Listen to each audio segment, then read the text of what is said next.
I'm Jim Miller, and welcome to Brave New Conversations. Tonight we have a very special guest, author, activist, mother, Marianne Williamson. And before we get started, I am going to borrow something from Marianne, what she does at the beginning of many of her lectures. And I'm going to ask everybody to introduce themselves to each other. To your left, to your right, in front, behind. Just say hello, say your name. How cool.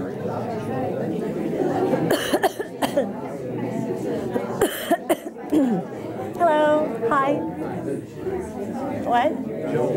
Marianne. You knew that guy. Hi. Thank you, Marianne, for joining us today. Thank you. Today we're going to talk a little bit about your activism, your politics, your teachings. And I wanted to start off with a journey that you took to Vietnam many years ago when you were a teenager. Right. So your dad took you to Vietnam. I have two questions. Why? And what did you get out of the experience? I was in the 7th grade, and I came home, and I said to my parents at the dinner table that my social studies teacher said that if we didn't fight in Vietnam, that we would be fighting on the shores of Hawaii. This, at that time, for those who remember, was called the domino theory.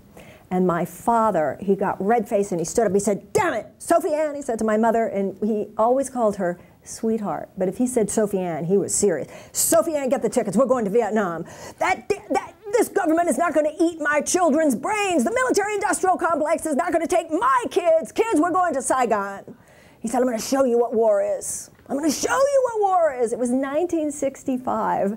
And my parents traipsed with their 3 kids, and my mother was what she always was, "Oh, Sam, oh, Sam." But she did it, and she dutifully got the tickets. And I remember when the plane landed, because it was supposedly safe to fly into Saigon, but not very far, you know, outside the city. So I remember it was a very steep landing. And I remember that in the hotel, you know, Saigon was one of the most beautiful cities. It was built along a boulevard, much like Paris, like the Champs-Élysées. It had been a gorgeous city. It was French, obviously. And I remember on the hotel phone, there were not numbers, there was fire, bomb squad, or whatever. And I remember my father showing us a wall, and he said, "Kids, what are these?" And bullet holes? He said, "Yeah." "And where did the bullet holes come from?" "The U.S. government." He said, "Yeah?" Or whatever. My father was like a cross between William Kunstler, if you remember William Kunstler, like lawyer for the Chicago 7. My father was like a cross between William Kunstler and Zorba the Greek. And a very patriotic American, and very sad to see what he saw as strong diversions from American principle, as he understood American principle. And so my father, and it wasn't just that trip, we went all over the world. My parents were world travelers. And during the summer, when we were out of school, we would travel so many places. And for instance, I was behind the Iron Curtain, it was called the Iron Curtain, when there still was an Iron Curtain. So as a very little girl, for instance, I was in Russia. Now it's interesting, because Russians love children. So as a very little girl, I had this experience of being made such a big deal of just because I was a little girl. So people used to say to my father, "Why are you taking your kids traveling so young? They won't remember anything." And he would say, "It'll get under their skin." And it totally got under my skin, because the kind of propaganda that Americans are fed about other people being different from us, I couldn't buy it, because I had seen so differently as a young child. And I remember particularly with the Russians, because these Russians who were supposedly, you know, during the Cold War, our great enemy, had been, in my experience as a child, so affectionate. So that's what all that was about. And it did make me a different person. My mother says, "See, I was right. I was afraid of what he might turn you into." You mentioned the military-industrial complex, your father talking about that. And I've heard you speak about the humanitarian industrial complex. So tell us about your thoughts. Well, I was up in the East Bay of San Francisco, and they have Travis Air Force Base up there. And I was learning about it, and I learned that the same C-17s that take off, so you've got the same planes and the same pilots taking off from the same Air Force Base to drop bombs, whether Afghanistan or Iraq, those were the same planes and the same pilots taking off from the same Air Force base to take food and supplies to the victims of Katrina and the victims of the tsunami. That was so amazing because as a student of A Course in Miracles, that's a fundamental principle, that it's the world you have now, but ascribed to a different purpose. That's what the enlightened world is. Same world, different purpose. And I thought, you know, if we have the military-industrial complex, and now there's talk, of course, about the prison-industrial complex, we could have a humanitarian-industrial complex. I also, in that same trip, I met people who work at Livermore Lab, also East Bay of San Francisco. 85% of the research that's done, research and development at Livermore Lab, is in the area of nuclear technology, nuclear weaponry.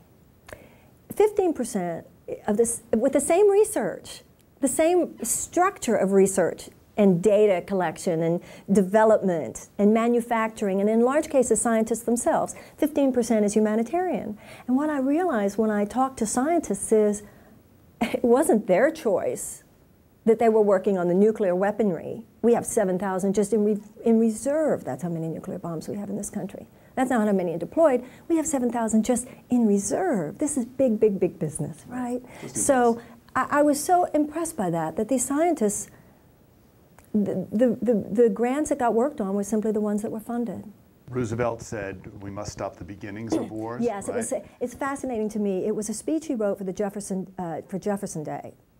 Jefferson Day speech. What is Jefferson Day? I don't know. But it was a speech that he wrote, and in this speech, which I think it's so fascinating, he lived to write the speech, but he didn't live to deliver the speech. And what an interesting symbol that is for where we had evolved as a nation. We had evolved enough that our president would write it, but not live to.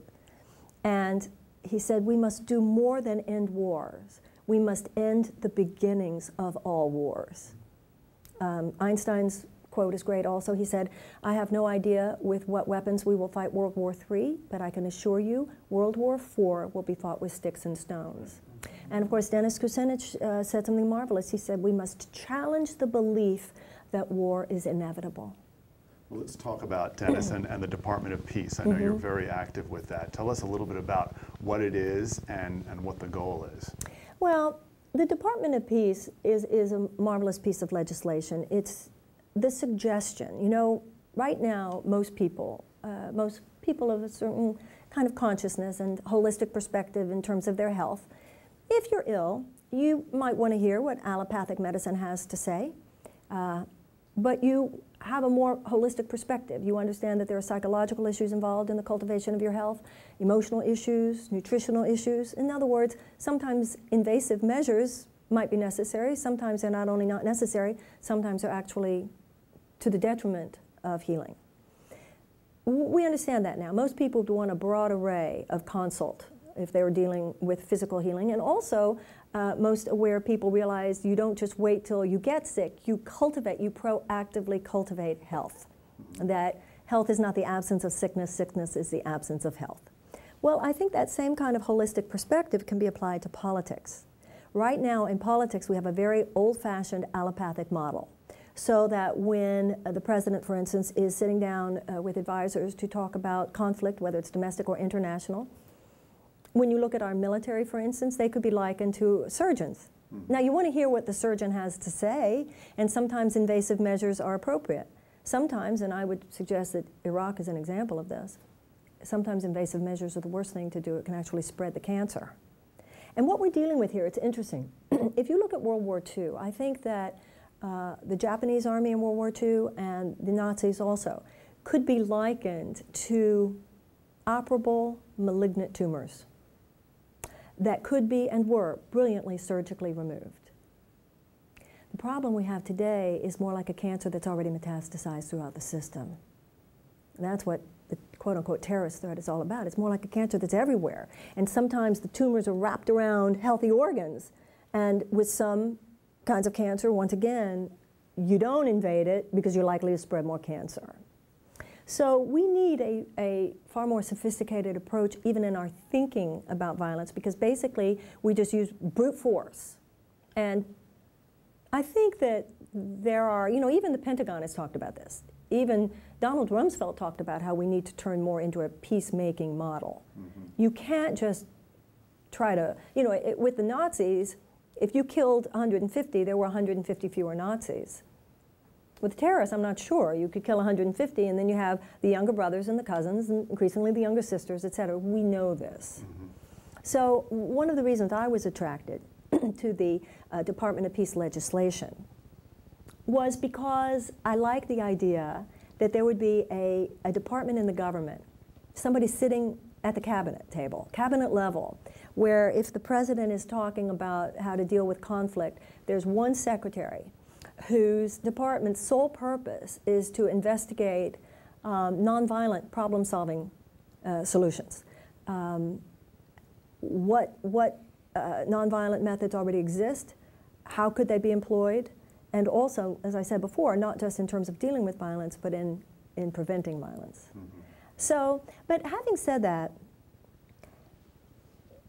my interest originally in the Department of Peace campaign and fostering that had less to do with that particular piece of legislation and more to do with something that I think is the greatest threat of all.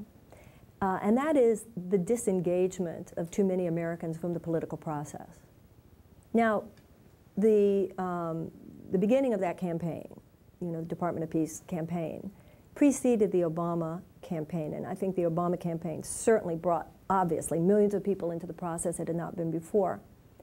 But even then, it can't just be for a presidential election. I think, and more people hopefully are waking up to that as well, that our involvement, what did Ben Franklin say? Did we get a republic, sir? He said, yes, if you can keep it. We have to be vigorous. When you have 6 highly paid, full-time corporate lobbyists for every single member of Congress, it's not enough that they hear from you and me every 4 years or maybe every 2 years. Just not enough. Citizen lobbying, it's, I've said that I think walking through the halls of Congress is today what marching through the streets was in the 1960s. You've talked about, and not in this context, but I would love to hear you espouse in this context, about surrender as failure. And I just see a lot of similarities where people look at surrender as failure rather than sometimes it being something that can be positive. Well, that's the difference between political surrender and spiritual surrender. And I think that because we have, in ways that we don't even consciously realize, been impregnated by a kind of militaristic model that touches all things, sometimes we take this refusal to surrender into places where it does not serve us. And the idea of surrender to a higher power is anything but giving up responsibility. It's the ultimate taking of responsibility, because it's the realization that there is, as they say in Alcoholics Anonymous, a power in you but not of you that can do for you what you cannot do for yourself. So the idea of spiritual surrender is, and I think, humanity has clearly reached a wall. And that's what brings a person to a point of surrender. You can't stop drinking. You can't stop overeating. You can't stop doing drugs. It's bigger than you. Your problem is bigger than you. And I think that we're experiencing now a kind of collective bottoming out. And that's a good thing. Because I think we're living at a time, there's an amazing parallel phenomenon that are occurring. On one hand, there is an intensification of violence, an intensification of danger, intensification of peril, whether it's weather, nuclear, too many wars in too many places, too many nukes that we're not even sure where they are, too many really rough things that could happen. That's happening over here. And a lot of fear and almost an intensification because a certain mindset doesn't know what to do with that except get more violent. But then at the same time, there's this other impulse happening on the planet. And a program like yours is an example, as there are many, of people having a different conversation. Not about recognizing the world that's not working, but giving birth to the best of our ability through our conversations and through our behavior to a world that's trying to be born. And they used to say in the 60s, you're either part of the solution or you're part of the problem. And never has that been more true. Well, let's talk about some of the things that people can do. You, and if people aren't aware of this, Marianne, a number of years ago started in Los Angeles and Manhattan, the Center for Living. And through that, Project Angel Food, those of you in Los Angeles are probably very familiar with it, started in 1989, serving, and I think this is just amazing, 15 meals a day, now serving over 1,500 meals a day. Which is fantastic. And I know you're working with... it's not fantastic that those meals are needed, however. My greatest hope is that the organization withers away one day because it's not needed. But for people to have participated as they have been over the years. And I know that you're working with some other organizations right now, Results being one of them. And why don't you talk a little bit about the work you're doing now and how other people can participate? Great, thank you. We have 17,000 children dying of hunger on this planet every single day. 17, some estimates are higher. 17,000 children dying of hunger on this planet every single day, that's 1 every 5 seconds. Now if you just allow that to pierce your heart for a minute, allow yourself to think about what a painful death that would be. If there's a child dying of hunger, there's probably at least one parent looking into the eyes of a child begging mommy or daddy for food. In every advanced mammalian species that survives and thrives, a common anthropological characteristic is the fierce behavior on the part of the adult female of the species when she senses a threat to the cubs. If you look at a mama bear, you look at a tiger, a lioness, when they see somebody or something going after that cub, I mean, they're fierce, right? Nobody, says that they're strident or working out their anger issues, right? Among the adult female hyenas, they will actually, the adult females actually encircle the cubs while they're feeding and will not let the adult males of the species get anywhere near the food until the babies have been fed. Now, I saw that and I thought, surely the women of America could do better than the hyenas. And the fact that on this planet, if not in terms of our hearts, at least in terms of what we make manifest, there is relative complacency on the part of the adult female of our species. If you're talking about 17,000 children, 17,000 children dying every day, 1 every 5 seconds? I mean, how many children have died just since we began this conversation? And then you look, well, what women could make the difference? Some women do not have the power. And then you go, well, about 20% of the human population, Western industrial nations, et cetera, democracies where women can make a difference. And top of the heap there, hello, is American women. And so that's an interest I have right now, a seminar I'm doing called Sister Giant, Rousing the Sleeping Giant of American Womanhood. But there are a lot of historical dots to connect, which I find fascinating, going all the way back to the witch burnings. The witch burnings, and historians now say up to possibly around 800,000 women were burned at the stake. That's another thing to ask yourself, when you allow it to pierce you, what kind of death it would be, starvation. Allow yourself to imagine what kind of death that would be. Hundreds of thousands. This was a female Holocaust, for which the last Pope Paul II, actually John Paul, apologized, which I thought was fascinating. This was an effort by the early church, a systematic effort to eradicate the passionate, free-thinking woman. And that was the remnants of the pagan culture. Because, and this is so interesting to me, first of all, passionate, free-thinking women are likely to raise passionate, free-thinking children, who are likely to grow up into passionate, free-thinking adults, very difficult to manipulate and almost impossible to control. So whenever you get an institution like the early church wanting to basically control people's minds, the first thing it had to do was get rid of the passionate, free-thinking woman. But I think it's also worth noting, this was the beginning. If you want to look to the roots in Western civilization of the environmental crisis, it's right there. Because the pagan culture, who these women were, by the way, witch meant wise woman, these were women in all the villages around in these areas of Europe who held aloft in their communities. They were the herbalists, they were the midwives, but they also were the priestesses who held aloft the rituals that kept human beings in a sense of divine partnership with the sky, with the rocks, with the waters, with the earth.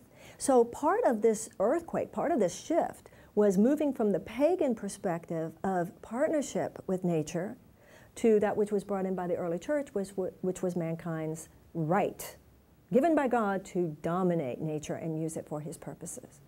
Now, that's not today's Catholic Church, of course, but I think a lot of women, when you, one of the things that I'm involved with the Sister Giant is actually watching a film about this, and I think a lot of women don't realize, if think about it, if you have 3 centuries during which any young girl or woman who shows any kind of intuition or a magical power, my hands could heal you, or I can take you into a ritual, because that's what I've been brought up with, and how to give you herbs and how to tend to you. Mm-hmm. If for that power there's an institution controlling the culture, likely to bring in basically a soldier, a goon, to say she's a witch, we will now torture her to make her confess. And you can see all over certain places in Europe, you can actually see the museums where they still have the torture racks, etc. This was just a few hundred years ago.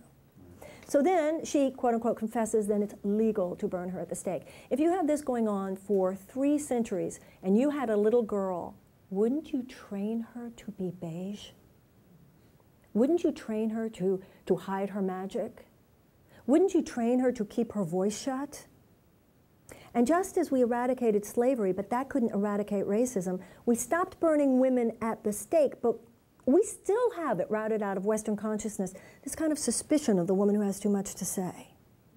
So I think that for women, as we start trying to dismantle, like to say, why, if there's 17,000 children dying a day of hunger and we're like not involved with this, what do we have to, what needs to be dismantled within us? What is this relative quietude? And you realize, in part, that we were trained to be, it's almost cellular. And a lot of times, and you see this with different ethnicities, any cultural group, you find that even after a certain cultural condition has changed, it takes several generations. It's called, in African American culture, a lot of times they call it holdover. They call it holdover behavior from the days of slavery. Judaism, sometimes a ghetto mentality, even though we don't live in a ghetto anymore, because it takes several generations to stop the behavioral characteristics, even after people don't quite remember why they're doing it anymore, right? The other thing we look at a lot in Sister Giant is the women's suffrage movement. Too many women, I think men also, but women need to understand this. You know, just like you go to therapy and you understand the culture, the family dynamics that in large way made you who you are. Well, we need to expand that now. It's not just your family. You're part of a nation, you're part of a culture, you're part of a sex, etc. So sometimes it's not just understanding mommy and daddy. It's understanding centuries ago. I think too many American women don't realize, you know, the 19th Amendment was only passed in, what, 1921? Mm-hmm. I think a lot of American women, for me, I can only speak for myself, but I see it in the eyes of other women. When I understand, okay, I get how the Inquisition quieted, I get how suffrage woke us up, and then I don't know if you've seen or if you've talked to maybe for this program, Abigail Disney, who did this extraordinary. Yeah, the documentary. Like, hello. So we watched that also, Pray the Devil Back to Hell. Because here are American women, and then you see what women in Africa are doing. Women in Africa, women around the world who have a fraction of our resources and our power and our influence, who are standing up and saving the babies, and are standing up and stopping the wars, and you go, wait a minute. It's so our time. And that's how I don't just feel that way for myself. I just feel that there are millions of American women who are so ready to go. Just, we're ready to, you know, we're ready to say enough now. And there's something that happens, you know, anybody who's a parent, there's something happens when you have a child in your home. And every parent has had that moment where you get this look in your face and you go, that will not happen in this house. Whatever it is, right. That will not happen in this house. Right. Well, I'm of a generation, I looked at my mother. My mother's life I thought wasn't meaningful enough. She took care of my father, she took care of a home. She took care of children. She made the reservations whenever my father said they were going somewhere outrageous. And I'm of a generation of women that looked at my mother, oh, her life isn't meaningful enough. I wanted to go out into the world. And it took me decades to see through the delusion of my thinking. First of all, from a spiritual perspective, there is no out there. There is no world. And secondly, the female archetype is that we take care of the home. And it is that we take care of the children. We just expand that now to get that this entire earth is our home, and every child on it, these are our children. And we need to become about this entire planet. That will not happen in this house. And when we become that way, 17,000 children dying while you're spending $700 billion a year on military equipment? No, that will not happen in this house. Everyone can find out more at Marianne.com about Sister Giant and the other organizations that Marianne is helping out, and we hope that you all help out too. One last question. Your first book, Return to Love, a simple question. What is love? In the introduction to the Course in Miracles, it says, "This course does not teach the meaning of love, for that is beyond what can be taught." It says it does not aim to teach the meaning of love, for that is beyond what can be taught. It aims to remove the blocks to the awareness of love's presence. Beautiful. Thank you so much, Marianne. Thank you. Thank you. Thank you.